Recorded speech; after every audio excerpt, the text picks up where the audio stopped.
Good morning. Good morning.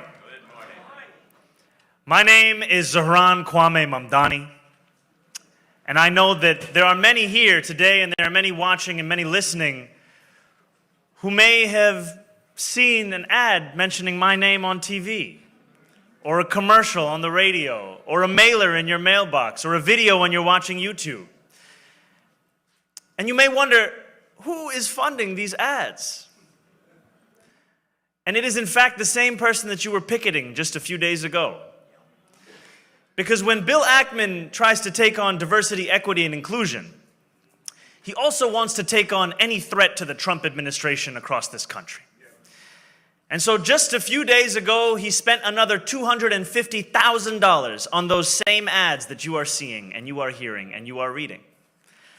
And so to quote the words of a famous New Yorker, allow me to reintroduce myself. I was born in Kampala, Uganda, in East Africa.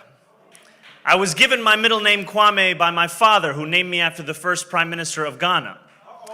And decades ago, in Uganda, we won our independence from the British in 1962. We can clap for that. And when we did, the United States government gave the Ugandan government 23 scholarships as a gift for independence. And my father won one of those scholarships. He came to this country to study to be an engineer at the University of Pittsburgh. And sometime into his studies, his face buried in his book, he heard the words reverberate in the corridor around him, "Which side are you on? Which side are you on?" These were words being sung by members of SNCC, the Student Nonviolent Coordinating Committee, recruiting students to get on the bus to go to Montgomery, Alabama. And my father got on that bus. He marched. He was hosed down. He was thrown in jail. He was given one phone call. And he called the Ugandan ambassador to the United States. He said, "Can you get me out of jail?" The ambassador said, "What are you doing in jail? We sent you there to study." My father said, "You sent me here as a gift for our freedom. They are fighting for theirs. It's one and the same." And so I was raised with this understanding that freedom and the fight for it is interconnected. And as I look across this city today, I am reminded that freedom is only worth as much as our ability to exercise it. Because we hear politicians of the past come on stages across this city, including this one, saying that they believe this is the greatest city in the world. But they do not answer the question that Dr. King posed decades ago.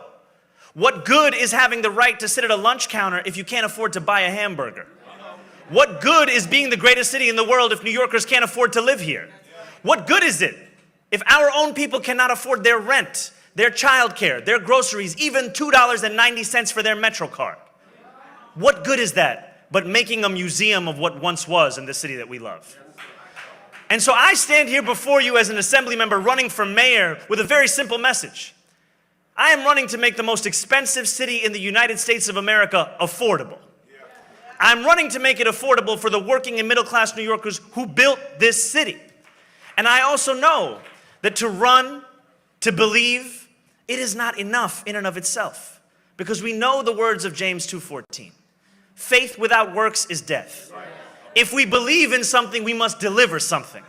That is how we will be judged.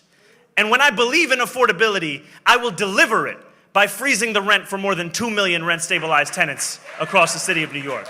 When I believe in affordability, I will deliver it by making the slowest buses in the country fast and free. When I believe in affordability, I will deliver it by finally bringing universal childcare to each and every New Yorker across this city. But I know that there are many who say that when you stand for what you believe in, you lose your ability to win. And I actually think of the words that Reverend Sharpton shared when he was running for president. He shared, "There are those in the Democratic Party who have driven the party further and further to the right in the name of a winning strategy. And it seems that it is their presumption that the only way to be electable is that progressive forces and people of color must voluntarily turn into invisible people." And I have spent this campaign speaking to those so-called invisible people. I have spoken to the New Yorkers who do not see themselves in their politics, do not see themselves in their politicians, and do not see themselves in the policies that are being proposed. And what I have found is that it is time to bring those from the margins to the mainstream. It is time for us to make every New Yorker visible across this city. But when we stand up and do so, we will face the wrath of all the money in the world. And so right now, you will see more than $20 million being spent against me, $20 million being trying to redefine me. But let me tell you who I am. I am a man who believes in the possibility of this city. I am one who believes that we must win a new city, a city for each and every New Yorker, one they can afford, one they can do more than just struggle. And to do that, we have to leave behind the old city and the old politicians and the old ways that gave us the struggle that we're living in today. So it is my hope to not only earn your consideration, to not only earn your vote, but to earn your partnership. Because what I want to do is lead this city alongside each and every one of you. And it would be a dream if you gave me that opportunity on Tuesday, June 24th. Thank you so much.